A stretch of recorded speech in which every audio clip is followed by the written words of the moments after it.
ਵਾਹਿਗੁਰੂ ਜੀ ਦਾ ਖਾਲਸਾ ਵਾਹਿਗੁਰੂ ਜੀ ਕੀ फतेह।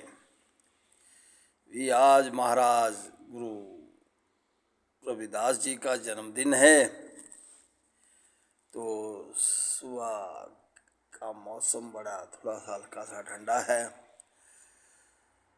ये गुरु रविदास जी मानवता की भलाई का संदेश देने वाले सतगुरु रविदास जी महाराज का जन्म एक बहुत ही गरीब परिवार कांसी में हुआ।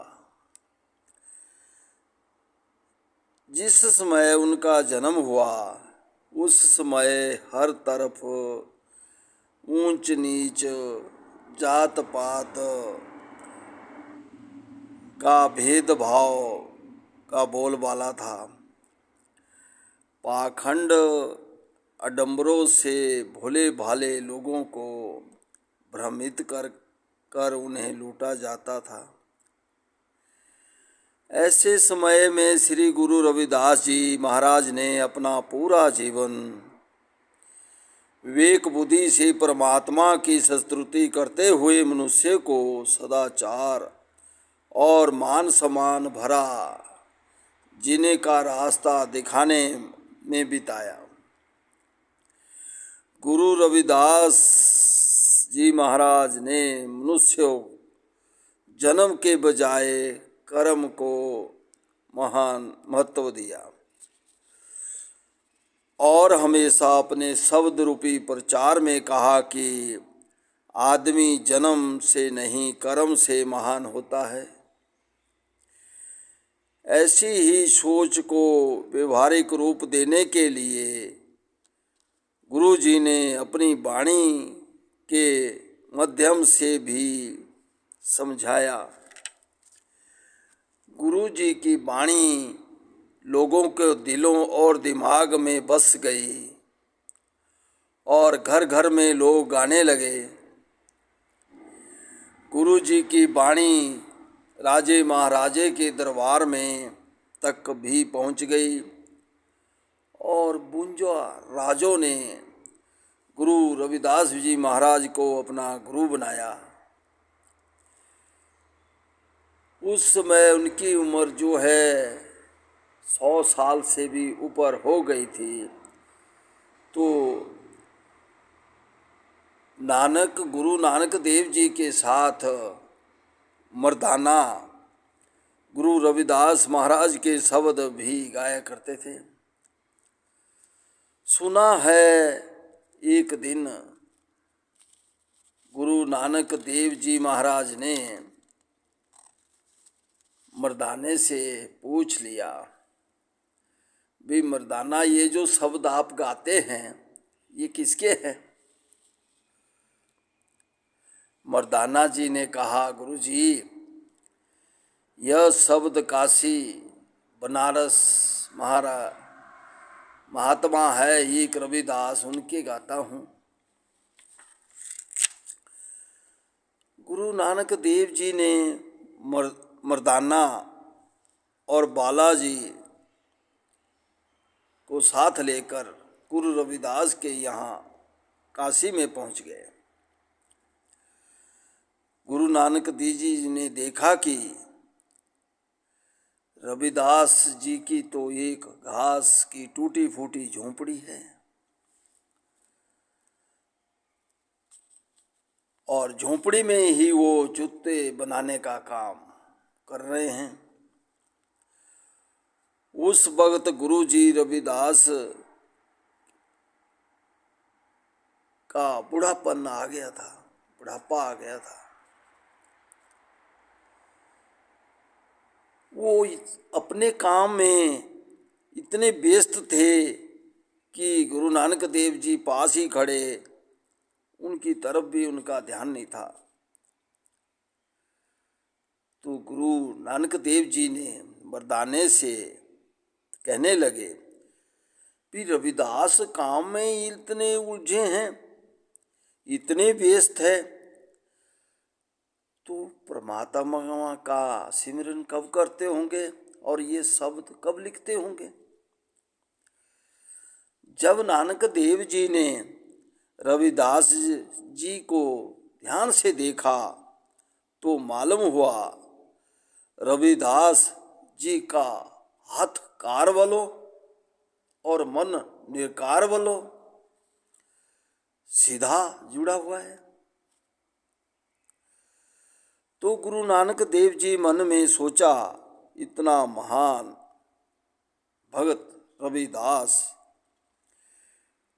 की हालात कितने खराब। तो रविदास महाराज जी गुरु नानक को देखते ही ये शब्द का उच्चारण करते हैं,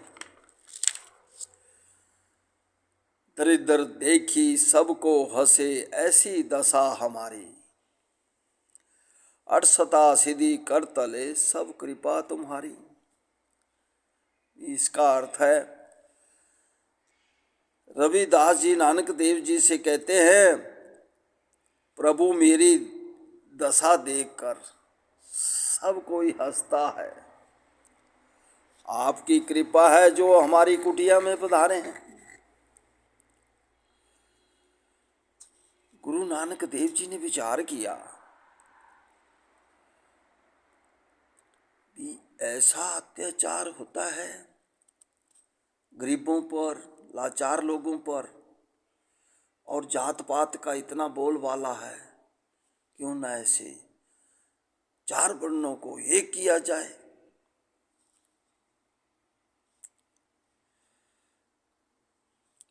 और गुरु रविदास जी सच्ची कहते हैं कि आदमी जात पात से बड़ा नहीं होता, कर्म से ही बड़ा होता है।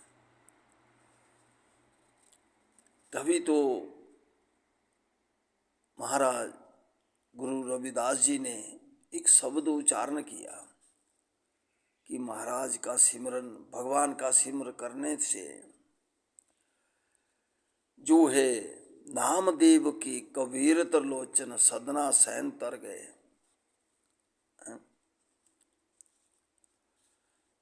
गुरु जी के विचार से मैं भी यही रच रहा था। अव्वल अल्लाह नूर पाया कुदरत के सब बंदे, एक नूर ते सब उपजया कौन भले सो मंदे।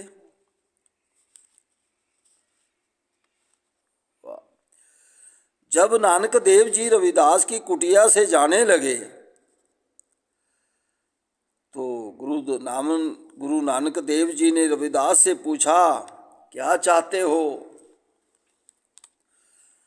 तो गुरु रविदास जी ने एक शब्द उच्चारण किया, महाराज ऐसा चाहूं राज में जहां सबको मिले अन्न,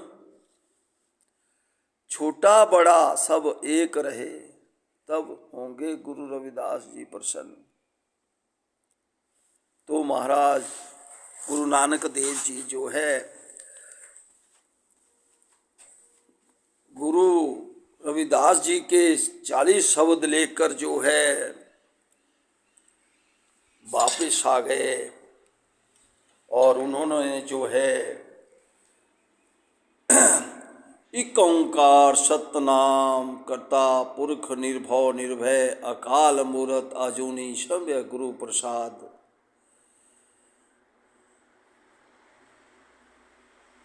और मर्दाना जी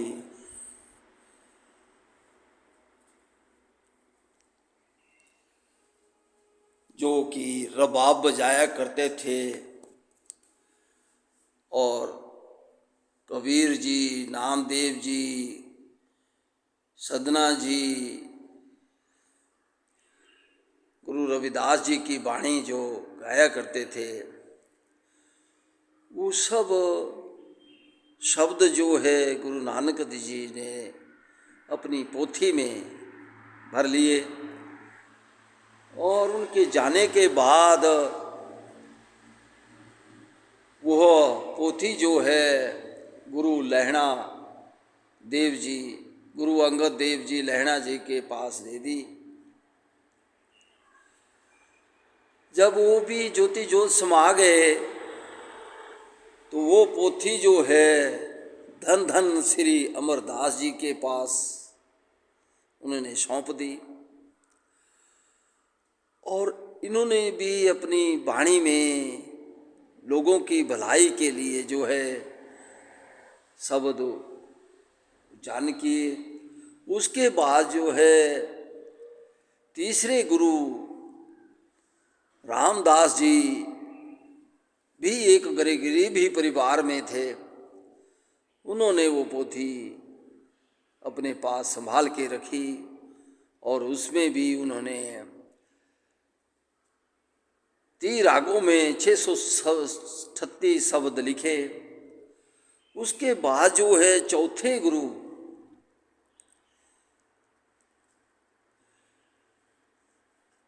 तीसरे चौथे गुरु 5वें गुरु हो गए, मतलब गुरु श्री अर्जुन देव जी के पास वो शब्द सब भक्तों के इकट्ठे हो गए।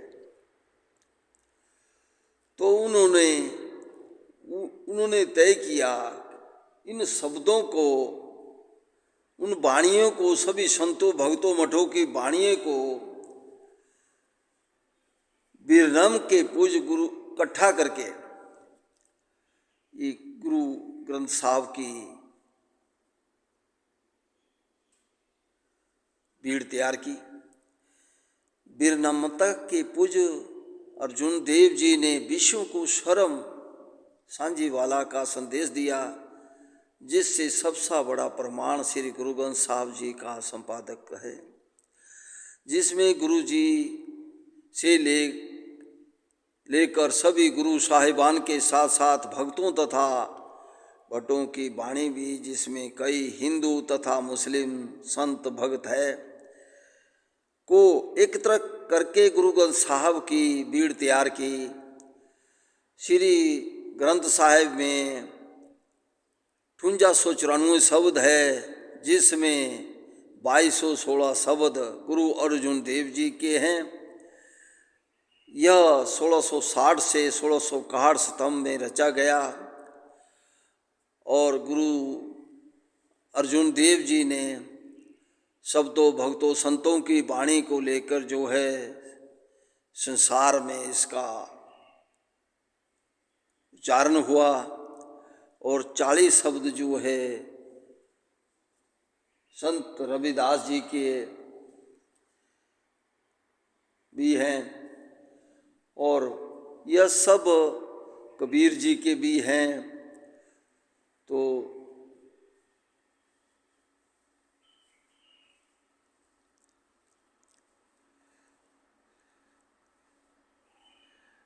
ये त्रिलोचन जी के भी हैं, भगत सैन जी के भी हैं, मतलब सभी भक्तों की वाणी को इकट्ठा करके जो है उन्होंने स्वर्ण मंदिर पर जो है 4 दरवाजे 4 वर्णों के लिए खोले गए और वो भी आज चारों वर्णों के लोग हिंदू मुस्लिम सिख ईसाई वहाँ इकट्ठा गुरु ग्रंथ साहब की पूजा करते हैं और इकट्ठे खाते हैं। आज यहाँ भी नागचला में हमें गुरु महाराज की कृपा से, उनके आदेश मतलब उनकी कृपा से जो है ये नागचला साहिब जो है बेगमपुरा यहाँ बनाया हुआ है। बड़े सौभाग्य की बात है हमारी, जो हमें इस जन्म में बनाने का महाराज ने मौका दिया। तो गुरु रविदास जी महाराज जो है, अगर गुरु ग्रंथ साहब में ना आते, उनकी वाणी रविदास जी की वाणी रविदास जी की वाणी अगर गुरु ग्रंथ साहब से में ना आती तो हमें किसी भी चीज़ का ज्ञान ना होता।